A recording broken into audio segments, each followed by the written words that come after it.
Já estamos com 212 pessoas aí acompanhando. Glória a Deus. Vamos lá então para o livro de Malaquias. Malaquias capítulo 1, versículo 6. Diz assim: o filho honra o pai e o servo ao seu senhor. Se eu sou pai, onde está a minha honra? Se eu sou o Senhor, onde está o respeito para comigo? Diz o Senhor dos Exércitos a vós outros, ó sacerdotes que desprezais o meu nome. Vós dizeis: em que desprezamos o teu nome? Ofereceis sobre o meu altar pão imundo, e ainda perguntais: em que te havemos profanado?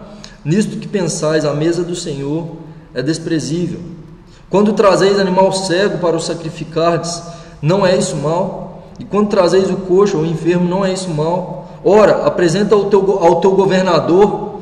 Acaso terá ele agrado de ti e te será favorável? Diz o Senhor dos Exércitos.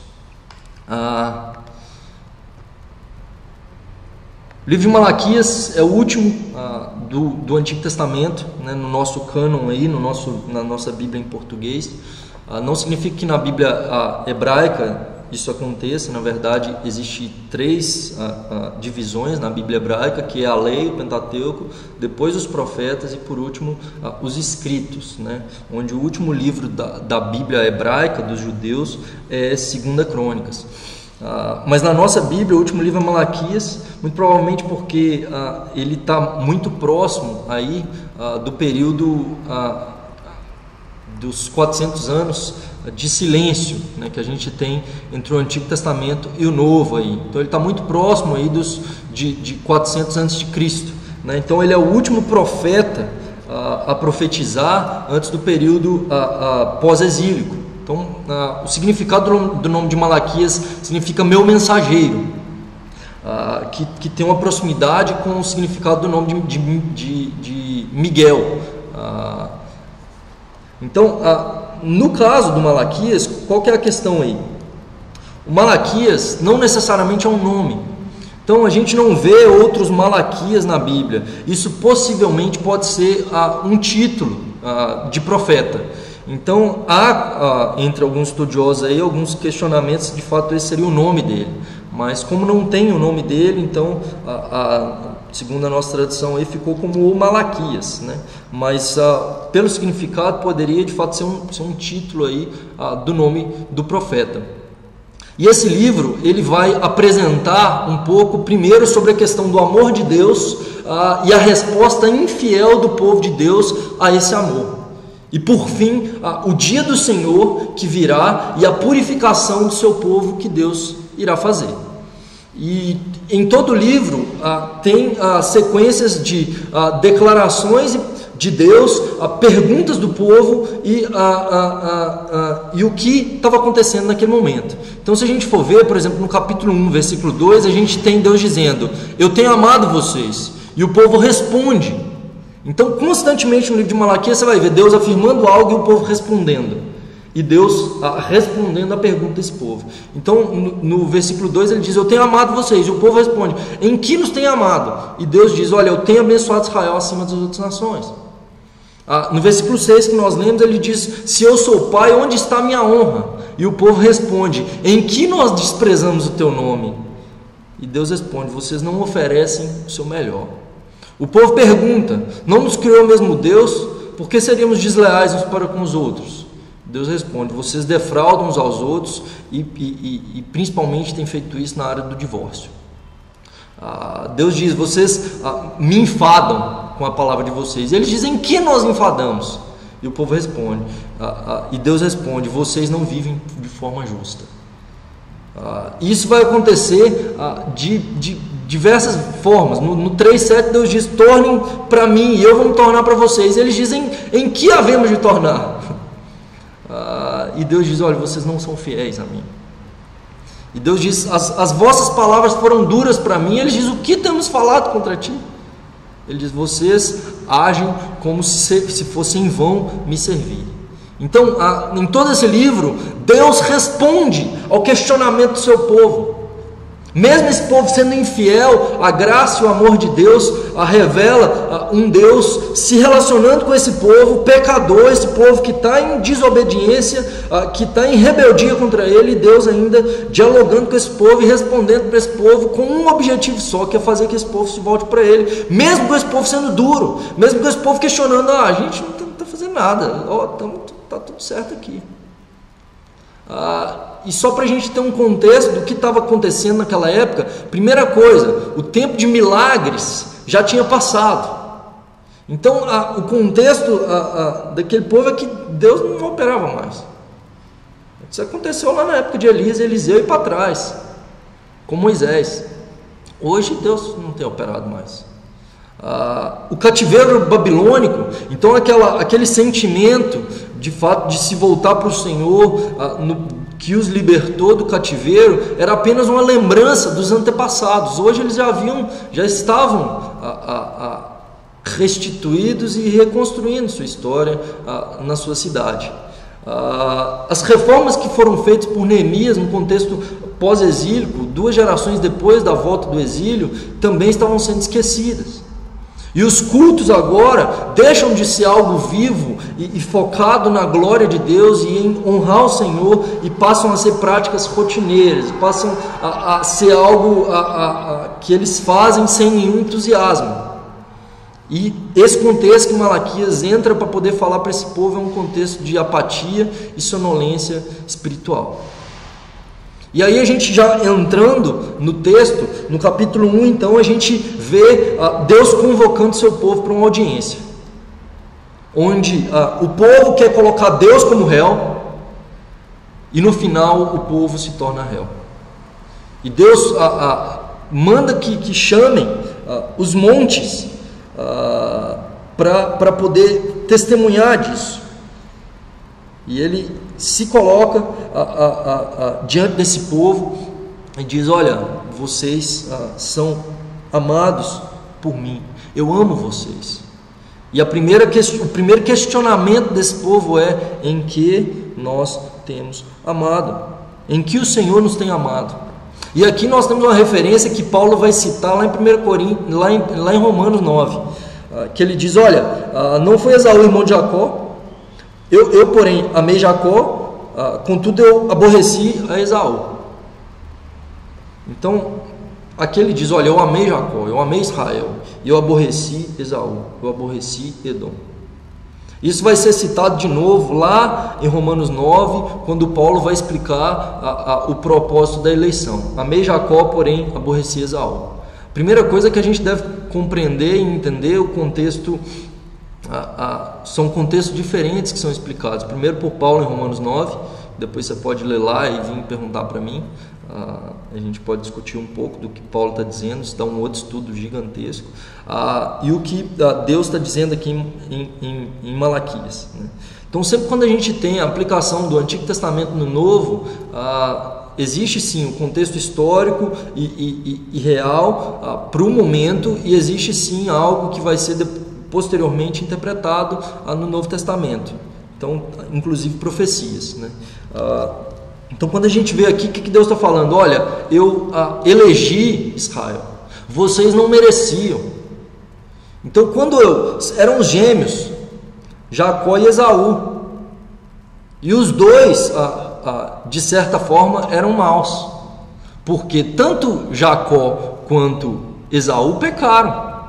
Então às vezes a gente fala, porque Esaú vendeu o seu direito de primogenitura, mas diante de um ato mau de Jacó, de vender um prato de lentilhas para o seu irmão, isso foi errado.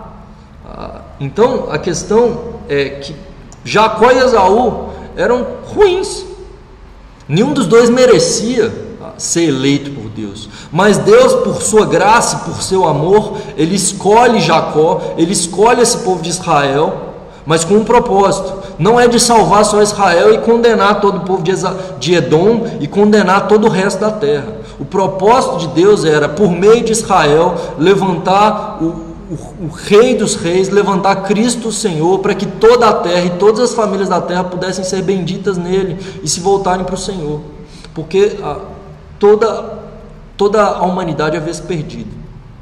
Então, nesse contexto, Deus diz: olha, eu amei vocês, vocês não mereciam, e vocês ainda me perguntam em que eu tenho amado vocês. Eu escolhi vocês. Vocês eram um povo pequeno, um povo que era rejeitado, que não tinha nada que pudesse atrair os meus olhos, mas eu olhei para vocês com um olhar de amor, e eu escolhi vocês, e eu coloquei vocês em um patamar acima do que todas as outras nações, para que por meio de vocês viesse o meu filho, para que todas as outras nações também pudessem ser abençoadas. Então a gente não pode entrar num contexto no Antigo Testamento também de eleição, onde Deus escolhe o povo de Israel e rejeita todo mundo. Isso não é passado nem no Antigo Testamento. O judeu vai crer nisso. Nós cristãos vemos a graça de Deus, inclusive mandando Jonas, a gente já estudou isso há algumas semanas atrás, mandando Jonas ir pregar para Nínive, uma cidade de gentios, de pagãos, e tendo misericórdia de Nínive, querendo que Nínive fosse salva. E num contexto judeu isso era inadmissível. Por isso Jonas rejeita ir pregar em Nínive e foge para Tarsis. E aí Deus continua dizendo, e aí a gente entra no nosso texto que a gente leu logo no início, que é o filho honra o pai e o servo ao seu senhor. Se sou pai, onde está a minha honra? E aqui a gente vê em todo do versículo 6 até o final do capítulo 1, a gente vê os perigos em relação ao culto. Então, primeira coisa que ele está dizendo é que o povo de Israel não o tratava como pai, porque existia um mandamento nos 10 mandamentos que era: honra teu pai e tua mãe, para que seus dias na terra se prolonguem. Sabe qual que era a punição para o filho que não honrasse pai e mãe no Antigo Testamento? Se o filho desonrasse seu pai ou sua mãe no Antigo Testamento, ele era morto. O pecado para desonra de pai e mãe era a morte. Então, dentro do contexto de Israel, honrar pai e mãe era algo muito forte. Então o filho não desonrava seu pai e sua mãe. E Deus está falando: olha, eu sou pai, vocês honram os pais de vocês. E se eu sou pai, onde que está a minha honra? Porque vocês têm me desonrado. E necessariamente o que eles mereciam diante dessa desonra ao Senhor? A morte. E o que Deus faz? Ele tem misericórdia e ele chama esse povo ao arrependimento. Ele levanta o mensageiro dele, o profeta dele, o Malaquias dele, para que o povo pudesse cair na real. E ele diz: olha, se eu sou Senhor, e o Senhor é um contexto de escravo e senhor. Então o Senhor tinha o escravo e o escravo se submetia e respeitava. E o que o Senhor dissesse era ok, porque senão chibata. E aqui ele diz: se eu sou Senhor, onde que está o respeito para comigo? E aí o povo olha para Deus e fala: a gente não está entendendo. Em que nós temos desprezado o teu nome? E o povo estava com seu coração duro, porque eles sequer percebiam o que eles estavam fazendo. Infelizmente hoje, muitos de nós vivemos uma religião vazia, fria, uma religião decadente, um cristianismo medíocre, onde nós nos intitulamos cristãos, mas nós não andamos com Cristo e não somos imitadores do Cristo. Nós queremos a bênção de Deus apenas, e não tomar a nossa cruz e seguir Jesus. E esse é o perigo de ser reprovado por Deus, porque aqui Deus reprova os sacerdotes, e ele responde, diz: olha, vocês oferecem sobre o meu altar pão imundo, vocês trazem animal cego, coxo. Diante do altar de Deus, o animal a ser oferecido deveria ser perfeito. O que eles faziam? O animal cego, o animal coxo deveria ser sacrificado mesmo. Falar: já que vai sacrificar, oferece lá para o Senhor, tudo certo. Esse é o perigo de nós entregarmos para Deus aquilo que é pequeno, aquilo que não nos custa nada. É isso que Davi diz lá em 2 Samuel, no final do livro, acho que 24, que ele diz: olha, eu não oferecerei ao Senhor algo que não me custe nada. E muitas vezes nós temos oferecido a Deus algo que não nos custa nada, o resto. e feito a obra dele relaxadamente. E existe um perigo de fazer a obra de Deus sem andar com Deus, e era isso que estava acontecendo com aquele povo. E muitas vezes isso acontece conosco, quando nós não temos mais nossos olhos brilhando por causa do Senhor. A gente faz porque tem que ser feito, mas já que tem que ser feito, faz de qualquer jeito. Quantas vezes nós oferecemos ao Senhor o resto? De falar, no culto, não vou não, dá qualquer coisa. E é isso que estava acontecendo com aquele povo, e é isso que acontece nos nossos dias hoje. Um povo que praticava o mal sem sequer perceber que praticava o mal. Em que nós temos feito isso, Senhor? Está tudo certo. Onde não há arrependimento por causa do pecado, onde vivem conforme a sua própria vontade, não segundo a vontade de Deus, e acham que estão bem por causa disso. E o juízo repentino muitas vezes vem sobre um povo que ignora o Senhor. E eu não sei como é que você tem vivido. Talvez você esteja vivendo a prática do pecado e fala, tudo bem, Deus perdoa. E Deus olha para isso e diz, olha, o juízo virá. E eu não aceito algo mais ou menos. Deus não aceita, querido, qualquer coisa. Deus não aceita metade da gente. Não adianta dizer que é cristão e não seguir de fato a Cristo, e não obedecer a Deus, ou ficar requerendo de Deus coisas, porque hoje o nosso cristianismo basicamente é isso: faz isso porque Deus vai te abençoar, não faz isso porque Deus merece, e mesmo que seja a morte para nós, se isso honrar a Deus, a gente vai, porque a nossa esperança não está aqui, está em honrar o Senhor. Porque se fosse receber aqui Paulo, Pedro, João e todos os apóstolos, não eram abençoados por Deus, porque todos eles foram mortos. O único que não foi morto foi João, mas morreu exilado, preso. E muitas vezes a gente vive sem sequer perceber quão distante de Deus nós estamos. E a gente diz que Deus é primeiro para nós, mas é só olhar o que ocupa em primeiro lugar o nosso pensamento, e aí nós vamos descobrir qual é o nosso Deus de verdade, e vamos perceber que de fato muitos de nós estamos em idolatria. Terceira coisa é que existe um perigo da gente não aceitar a repreensão divina. Deus repreende o seu povo, e esse povo questiona e fala, não tem problema. E esse povo oferece a Deus uma adoração impura, uma adoração suja, uma adoração que Deus não aceita, que Deus não quer. E ele diz, olha, vocês profanais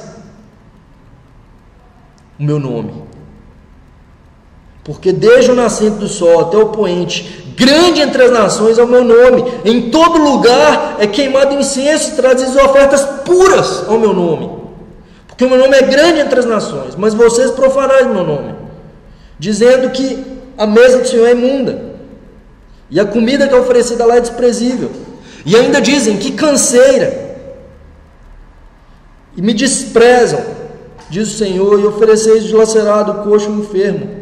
Aceitaria eu isso da vossa mão? Ele diz, olha, eu não aceito. E muitas vezes nós temos as coisas de Deus como algo enfadonho, nós temos as coisas de Deus como algo que cansa, nós temos as coisas de Deus como algo que culto, né? Tem que começar às 7 e terminar às 8, no máximo. Muitas vezes a gente tem as coisas de Deus como algo que nos enfada. Fazer jejum, orar, eu começo a ler a Bíblia, eu durmo.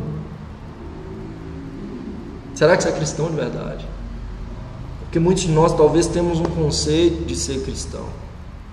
O problema é ser pego de surpresa naquele dia. Porque nem todo aquele que chama Jesus de Senhor vai entrar no reino dos céus. E muitos naquele dia vão chegar diante dele, vão dizer, Senhor, curamos enfermos em teu nome, falamos em línguas, fizemos, ministramos louvor, pregamos. Ele vai dizer, apartem-se de mim, nunca vos conheci. Você tem noção de quão sério é isso, querido?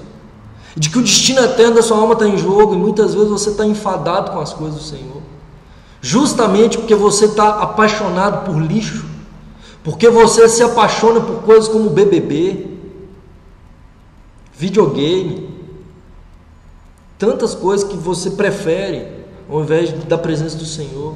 Estou dizendo que a gente não possa ter coisas, eu jogo videogame.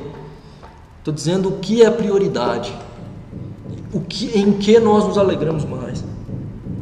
E Deus continua no capítulo 2, dizendo, olha, sacerdotes, eu me volto para vocês. Aliás, antes disso, no capítulo 1, ele diz, olha, que é importante a gente ver também, vocês trazem para mim um animal cego e coxo, vocês fariam isso para o governador de vocês? E é o perigo de muitas vezes nós honrarmos mais aos homens do que a Deus. E certa vez, o louvor de uma igreja ia receber o prefeito da cidade lá, e eles estavam ensaiando mais. E vendo aquilo, eu pensei, eles tocam diante do Rei do Universo, todos os domingos, e agora porque vem um prefeito, eles estão ensaiando mais. Nós servimos o Rei do Universo. A falta de temor do Senhor é que faz com que nós honremos mais aos homens do que a Deus.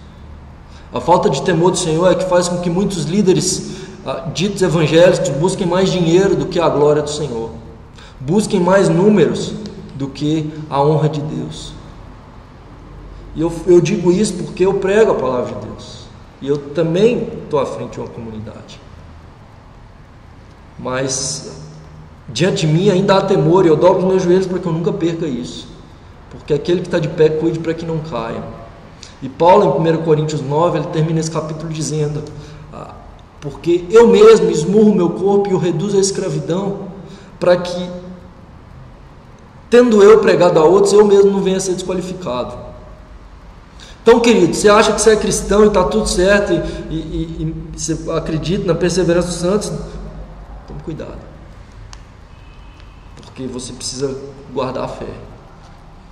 Quando eu vejo isso, o meu temor é tão grande, porque eu sei que a palavra de Deus é muito dura quando diz, olha, ai daquele que fizer tropeçar qualquer um dos meus pequeninos, melhor seria que ele amarrasse uma pedra de moinho no pescoço e jogasse no fundo do mar. Você tem noção da gravidade que é da liderança se distanciar do Senhor, de você talvez pregar a palavra de Deus de forma errada, de você talvez como ministro de louvor fazer isso de forma impura? Muitas vezes nós não entendemos a gravidade disso, de que Deus merece toda a honra, toda a glória, todo o louvor, e a nossa vida, e não apenas 5 minutos do nosso tempo, 1 hora do nosso tempo, da nossa semana. Tudo nosso deve honrar e glorificar a Deus. Portanto, quer comais, quer bebais, ou façais qualquer outra coisa, fazei tudo para a glória de Deus. 1 Coríntios 10, 31. E Deus diz, olha, sacerdotes, se vocês não ouvirem e não propuserem no vosso coração dar honra ao meu nome, diz o Senhor, eu vou enviar sobre vocês maldição, e vou amaldiçoar as vossas bênçãos, e vou reprovar a descendência de vocês, e vou desonrar vocês. Ele diz aqui, eu atirarei excremento do sacrifício nos vossos rostos, eu vou desonrar vocês. E muitas vezes, e esse povo achava, não, está tudo certo, não tem problema a gente desonrar o Senhor, porque Ele não faz nada. E esse é o problema, muitas vezes, que muitos líderes cristãos acham, que está tudo certo, não tem problema, Deus não vai fazer nada, depois eu peço perdão. Deus diz, olha, você vai me desonrar, eu vou desonrar você. O pior é perder a sua alma.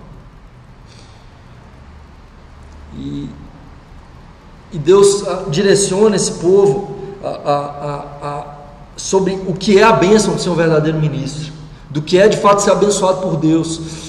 E a primeira coisa é de fato ter um profundo relacionamento com Ele. Como que eu prego sobre a palavra do Senhor se eu não ando com Ele? E por isso hoje nós temos tantos pregadores, com muitos gritos, com muita coisa, mas pouco relacionamento com Deus, nenhuma unção.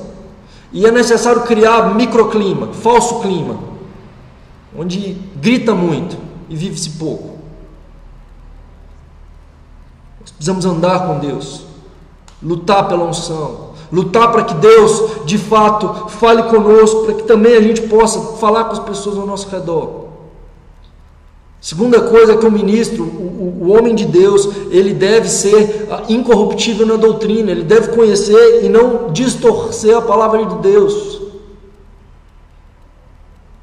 Dentro dos muçulmanos existem as madrasas, onde os muçulmanos são educados no islamismo mais radical. E com 12 anos de idade, esses camaradas recitam o Alcorão de cor. E talvez, de todos vocês que estão acompanhando aqui, quantos já pelo menos leram a Bíblia toda uma vez? Nós precisamos nos apaixonar pelas Escrituras, porque nela é que nós vamos conhecer mais a Deus, querido. Não é em movimento, não é em vento de doutrina, não é em congresso, gospel. De fato, a gente deve buscar a Deus em oração, sim. Mas em oração e palavra é onde você vai conhecer a Deus. Basicamente nisso.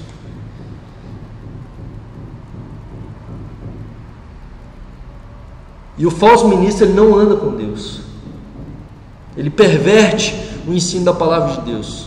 Essa falsa teologia da prosperidade tem destruído muitas pessoas e as afastado do Senhor.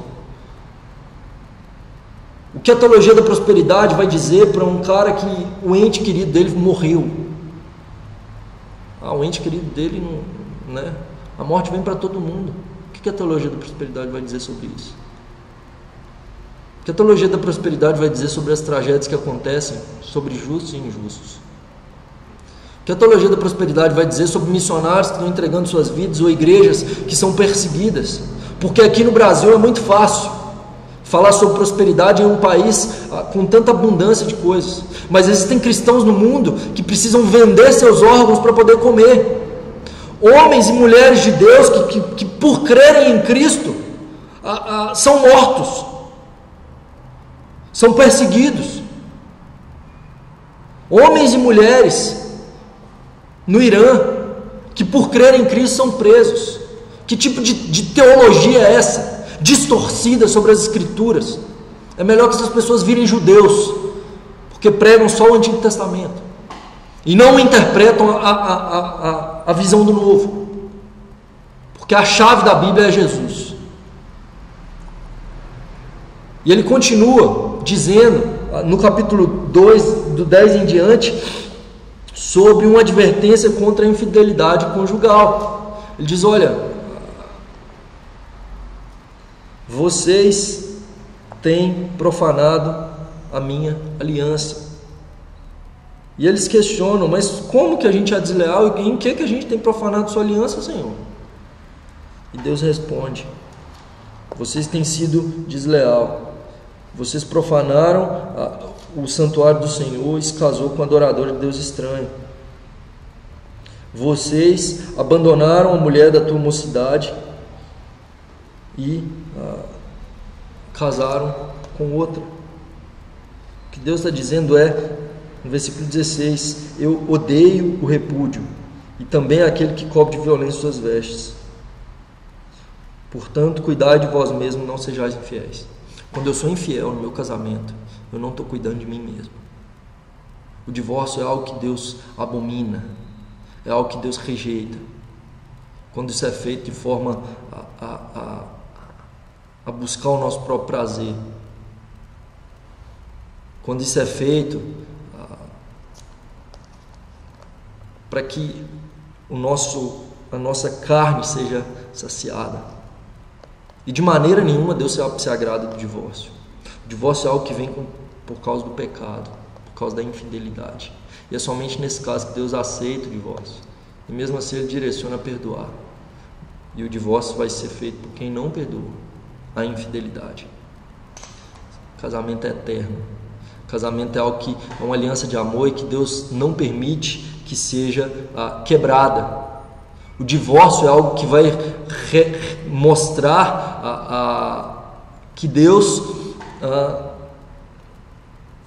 que a aliança de Deus também está sendo quebrada, porque Ele é contra qualquer tipo de repúdio, quando não é no caso de infidelidade conjugal. E aí então a gente vê no capítulo 3 em diante, Deus dizendo, olha, no versículo 17, capítulo 2, enfadai o Senhor com as vossas palavras, e ainda dizeis, em que enfadamos? Olha, o que Deus está dizendo é o seguinte, vocês estão me cansando. Sabe o que Deus diz para Laodiceia? Olha, eu estou a ponto de vomitar vocês de minha boca.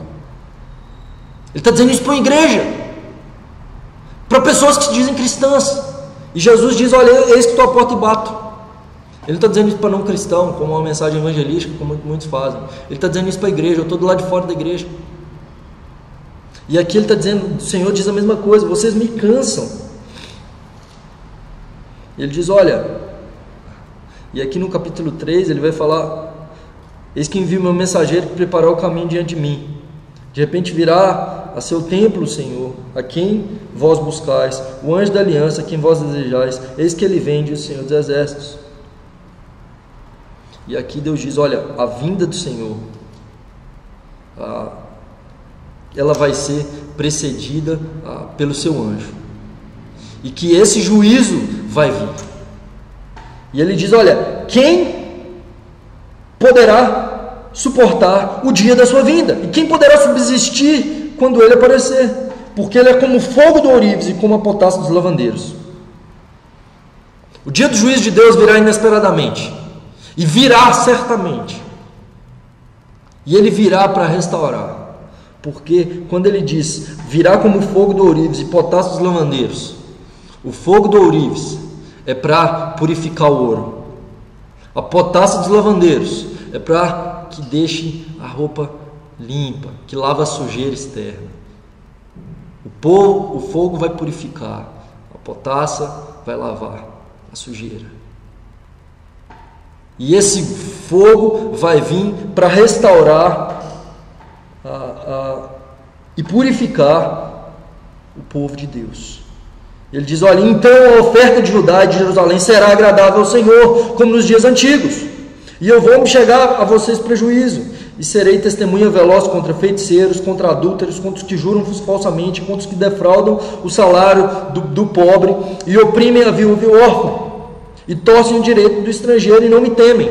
O juízo de Deus virá para condenar aquele que vive deliberadamente na prática do pecado.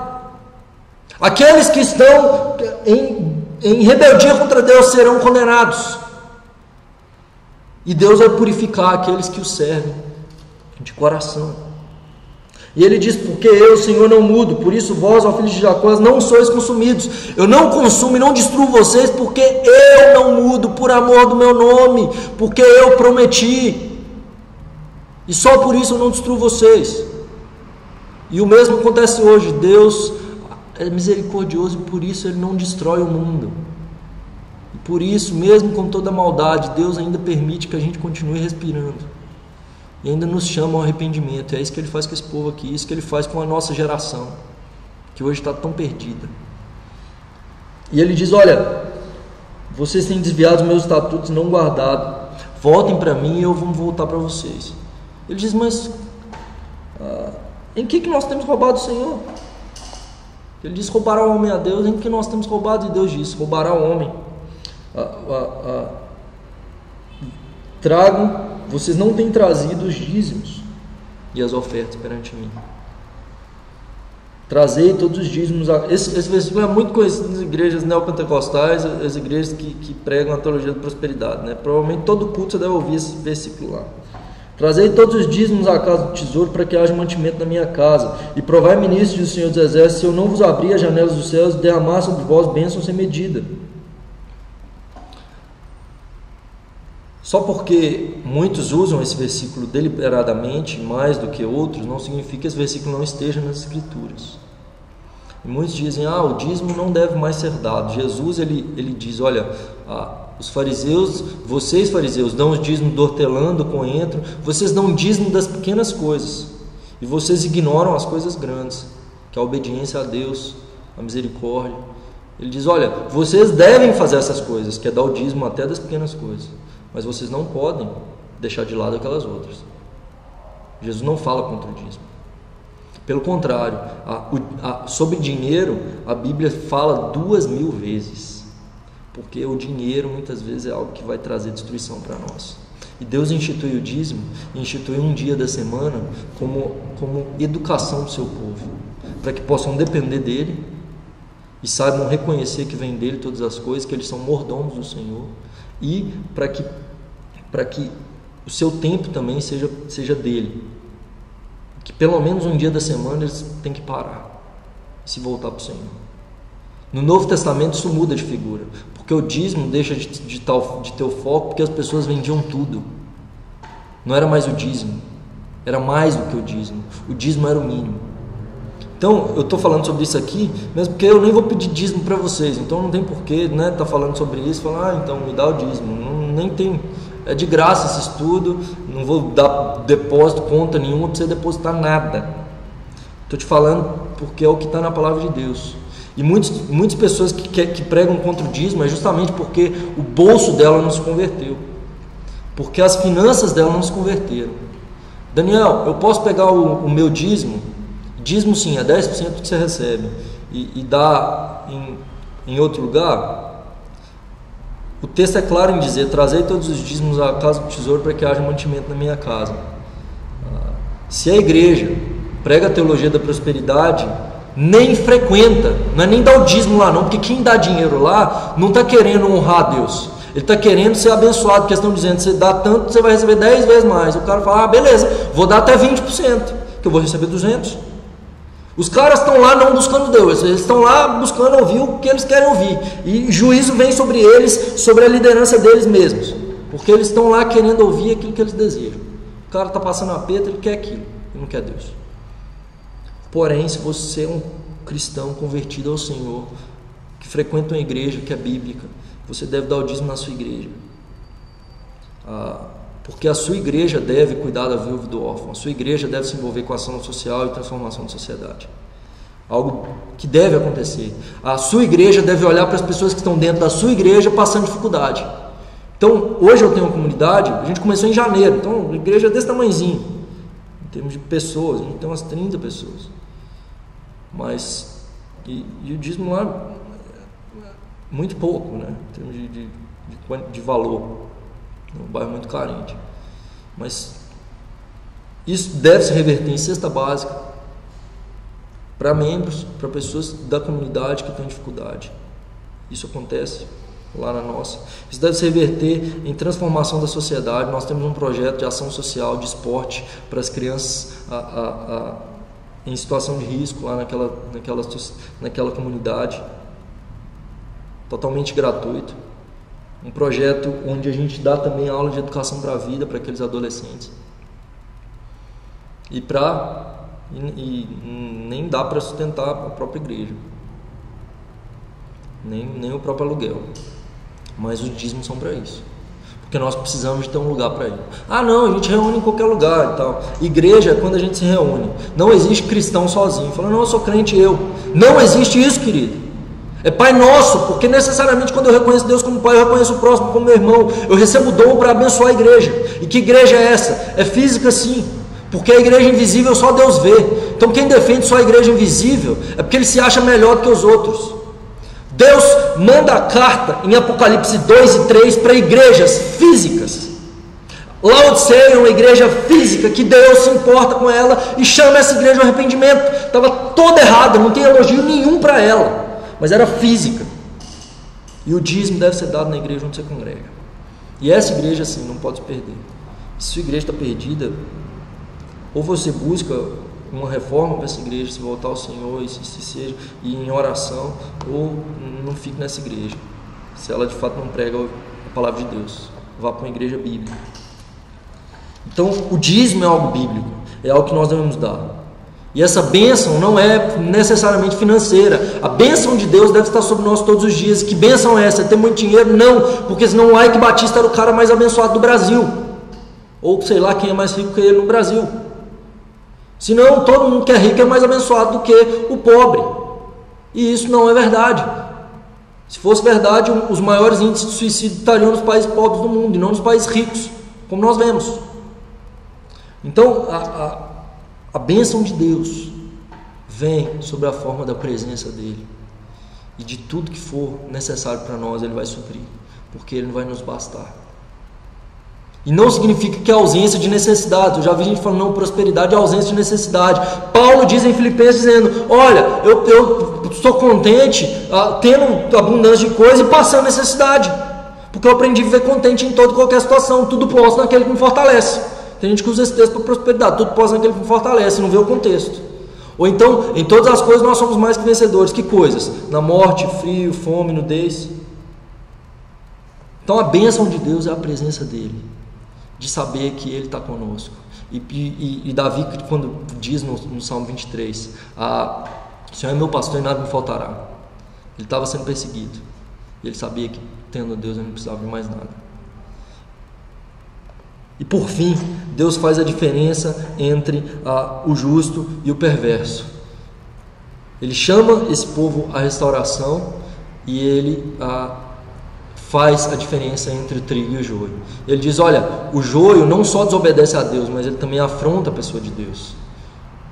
Ele diz que Deus não vai providenciar o necessário, porque os ímpios prosperam, então é melhor ser ímpio mesmo. O trigo, o justo, ele tem uma relação com Deus mesmo na adversidade. Ele se volta para o Senhor e ele olha para o Senhor e ele encoraja as pessoas ao seu redor. E em 1992, nas Paralimpíadas nos Estados Unidos, teve uma modalidade esportiva que era mais esperada naquela época, onde que era a corrida de 100 metros. E o estádio cheio e as pessoas gritando, aplaudindo, dá o sinal da largada e aqueles 9 participantes dão a largada. E em um determinado momento, um daqueles participantes tropeça e cai. E ele começa a chorar. E os outros 8 ouvem o choro desse participante que cai e começam a diminuir o passo e olhar para trás. Então, uma menina com síndrome de Down começa a voltar em direção àquele rapaz e todos os 8 voltam. E essa menina com síndrome de Down vai até aquele participante que tropeçou e caiu e estava chorando. Ela dá um beijo no rosto dele e diz, olha, vai sarar. E todos os competidores então ajudam ele a levantar e todos os 9 dão as mãos e atravessam juntos os 9 a linha de chegada. E isso, toda a multidão aplaudiu de forma emocionada. E muitas vezes nós não temos a capacidade que até mesmo esses deficientes mentais têm, de enxergar a necessidade do outro, de enxergar que o próximo precisa. Quando nós nos importamos com as necessidades espirituais e físicas das pessoas ao nosso redor, nós estamos vivendo o reino de Deus nessa terra. A gente é trigo mesmo. E cuidado, pessoas. Deus nos chama a viver de fato o cristianismo, a viver o evangelho, a não viver um cristianismo centrado e focado em si mesmo, mas a olhar para o próximo. Quanto mais eu me disponho a servir e a me doar e a doar para o próximo, mais Deus me abençoa. E esse é o significado do reino de Deus. O menor será o maior. Melhor é dar do que receber. O último vai ser o primeiro. Eu não sei como é que você tem vivido seu cristianismo, mas eu quero te convidar a de fato ter um encontro com Cristo que mude o curso da sua história. E nessa tarde Cristo está nesse lugar. Apesar de termos pessoas de tantos lugares, do Brasil e do mundo, Deus está aqui, Deus está aí. E se você ainda se sua vida não está nas mãos de Deus, diante de tudo que você ouviu, você falou, eu estou com meu coração duro e de pedra. Eu quero orar nesse momento para que sua vida seja entregue a Cristo e Deus coloque em você um coração de carne, entregue a Ele, disposto a obedecê-lo. Se você deseja entregar sua vida a Cristo, quero te convidar a repetir comigo essa oração no seu coração, dizendo, Senhor Deus, eu te entrego a minha vida. Reconheço que Jesus é o meu Senhor, meu Salvador, meu amigo, meu Deus. Reconheço que Ele morreu a minha morte e eu morri com Ele. E a partir de hoje eu quero viver para Ti. Guia-me pelos Teus caminhos. Eu sou Teu. Em nome de Jesus. Amém. Amém, queridos. Glória a Deus por isso. Louvado seja Deus pela vida de cada um de vocês. Grande honra a gente poder estar aí. Estamos com 170 pessoas ainda, então ficou bastante gente ainda. Glória a Deus por isso.